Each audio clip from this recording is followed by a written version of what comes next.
नमस्कार। बिहार की सियासत में ना कुछ चेहरे ऐसे होते हैं जिनकी कहानी किसी चक्रव्यूह से कम नहीं होती। विवाद, रणनीति और पहचान, सब कुछ उलझा हुआ। आज हम ऐसे ही एक चेहरे की कहानी समझने वाले हैं, सम्राट चौधरी। अभी हाल ही की बात है, बिहार विधानसभा का सीन। डिप्टी सीएम सम्राट चौधरी खड़े होते हैं और अपने सबसे बड़े राजनीतिक दुश्मन तेजस्वी यादव पर सीधा हमला बोल देते हैं। कहते हैं, जिसका बाप अपराधी हो वो क्या बोलेगा। अब ये बयान बस एक बयान नहीं है, ये उनकी पॉलिटिक्स का स्टाइल है, एकदम आक्रामक। लेकिन सम्राट चौधरी की कहानी बस इतनी ही नहीं है जितनी दिखती है। ये तो बस सतह है।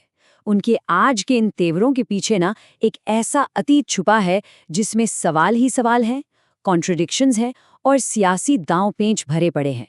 तो चलिए आज इसी कहानी की परतें खोलकर देखते हैं। शुरुआत करते हैं उनकी पहचान से ही, और पहचान भी ऐसी जो अपने आप में एक पहेली है, खासकर जब बात उनके नाम और उम्र की आती है। चलिए थोड़ा पीछे चलते हैं। साल था 1999। बिहार में राबड़ी देवी की सरकार थी। उस सरकार में एक मंत्री थे, नाम था राकेश चौधरी। अब शायद कुछ लोग सोच रहे होंगे कि राकेश चौधरी कौन है। जी हाँ, ये कोई और नहीं बल्कि सम्राट चौधरी ही थे, उनका पुराना नाम। लेकिन हुआ ये कि उन्हें मंत्री पद से हटा दिया गया, और वजह बड़ी दिलचस्प है, उनकी उम्र। जरा इन कागजों पे नजर डालिए। उस वक्त उनकी उम्र को लेके क्या क्या सामने आया था, ये देखना बड़ा मजेदार है। स्कूल का सर्टिफिकेट कहता था कि वो 31 साल के हैं। उनकी कुंडली के हिसाब से उम्र थी 26 साल। वोटर लिस्ट में वो हो गए 24 साल के। और तो और 1995 के एक एफिडेविट से तो लग रहा था कि वो सिर्फ 20 साल के हैं। मतलब एक ही इंसान की चार चार उम्र। इसी कन्फ्यूजन, इसी गड़बड़ झाले की वजह से उस वक्त के गवर्नर ने कहा कि भाई ये मंत्री बनने के लायक नहीं है, और उन्हें पद से हटा दिया। लेकिन रुकिए, कहानी यहीं खत्म नहीं हुई। असली ट्विस्ट तो अब आने वाला है। जरा उनके अपने चुनावी हलफनामों को देखिए। साल 2010, वो अपनी उम्र बताते हैं 28 साल और नाम लिखते हैं सम्राट चौधरी उर्फ राकेश कुमार। ठीक है, अब फास्ट फॉरवर्ड करते हैं 10 साल आगे। साल 2020, अब नाम सिर्फ सम्राट चौधरी है, उर्फ राकेश कुमार गायब। और उम्र उम्र हो गई 51 साल। सोचिए, सिर्फ 10 साल में उनकी उम्र 23 साल बढ़ गई। ये कैलकुलेशन समझना थोड़ा मुश्किल है। और सिर्फ उम्र ही नहीं, उनकी पढ़ाई लिखाई ने भी इन 10 सालों में रॉकेट की स्पीड पकड़ ली। 2010 में जो सम्राट चौधरी अपने एफिडेविट में खुद को 7वीं पास बता रहे थे, वही 2020 तक आते आते डॉक्टर ऑफ लेटर्स यानी डी.लिट की डिग्री वाले डॉक्टर साहब बन गए। तो जाहिर है सवाल तो उठेगा ही कि आखिर ये हुआ कैसे। पता चला कि उनकी ये डी.लिट की डिग्री कैलिफोर्निया पब्लिक यूनिवर्सिटी से है। ये एक ऐसी यूनिवर्सिटी है जो ऑनलाइन डिस्टेंस लर्निंग कोर्सेज कराती है। अब यहाँ असली सवाल ये है कि कोई इंसान जो 7वीं पास हो, वो महज 10 साल के अंदर 10वीं, 12वीं, ग्रेजुएशन, पोस्ट ग्रेजुएशन ये सब पूरा करके डी.लिट की डिग्री कैसे ले सकता है।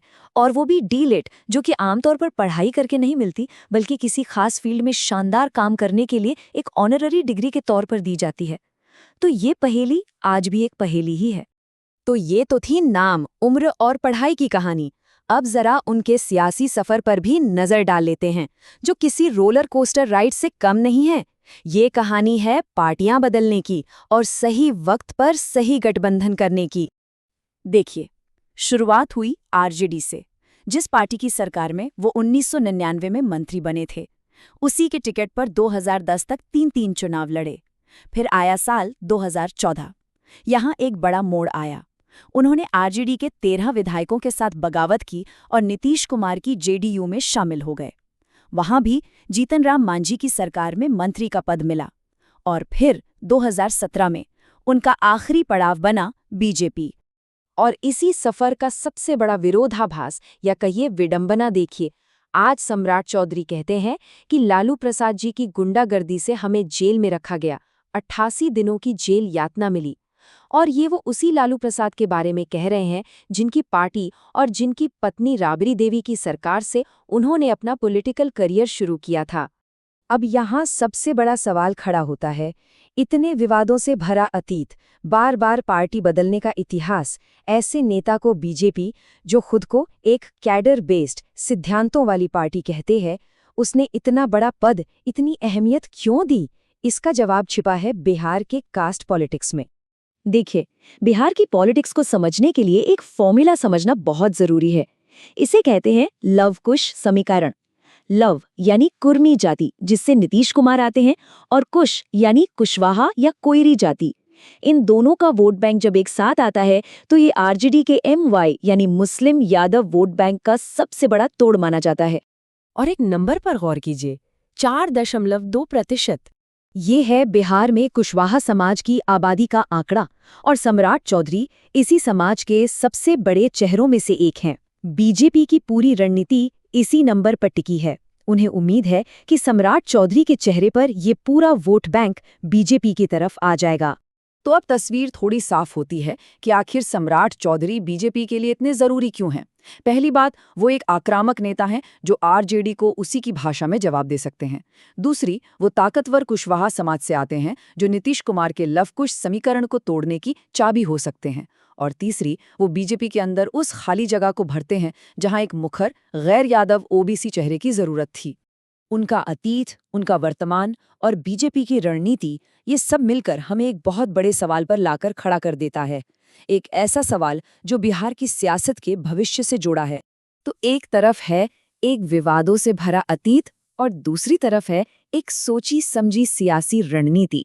सम्राट चौधरी का डिप्टी सीएम बनना सिर्फ उनकी अपनी तरक्की नहीं है, बल्कि ये बिहार में एक नए सोशल इंजीनियरिंग, एक नए राजनीतिक गठबंधन को बनाने की बीजेपी की कोशिश है। लेकिन बड़ा सवाल ये है कि क्या ये कोशिश कामयाब होगी? क्या सम्राट चौधरी वाकई बिहार की सियासत का भविष्य लिखने जा रहे हैं? ये वो सवाल है जिसका जवाब सिर्फ आने वाला वक्त ही दे सकता है।